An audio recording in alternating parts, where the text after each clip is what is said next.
عجبني أوي تكريم النادي الأهلي وخصوصًا الكابتن محمود الخطيب للمارشال الأسطورة الأهلاوية، اللي بيضايق يتضايق، ده راجل أسطورة. الأطفال تبعد، الأطفال بعقل الأطفال تبعد، الراجل ده عمل تاريخ مع النادي الأهلي.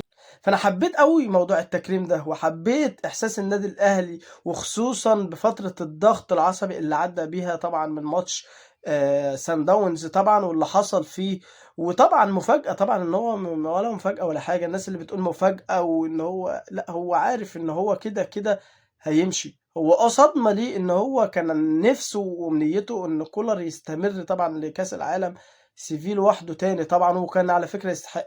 الراجل ده أنا اللي مزعّلني إن هو والله العظيم يستحق كان يروح معانا كأس العالم، بس لو كان دماغه هنا فيها يعني كورة، إنما دماغه هنا ما كانش فيها كورة للأسف. آخر سنة ما كانش فيها كورة نهائي، بس الكلمة حق تتقال إن الراجل ده أسطورة أهلاوية.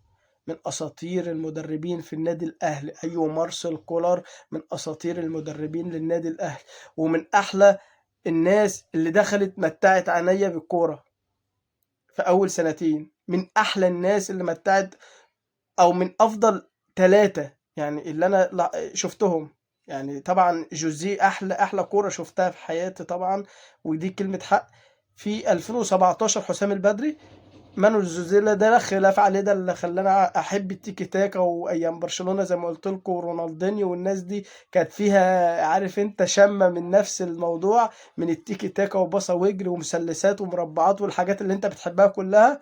وطبعا مارسيل كولر ده نهاية الكلام. فعجبني قوي تكريم الأسطورة، وكان لازم أن يتكرم، وكلنا بنقول لك يا مارسيل يا كولر هتوحشنا، وإن شاء الله لنا عودة. السلام عليكم.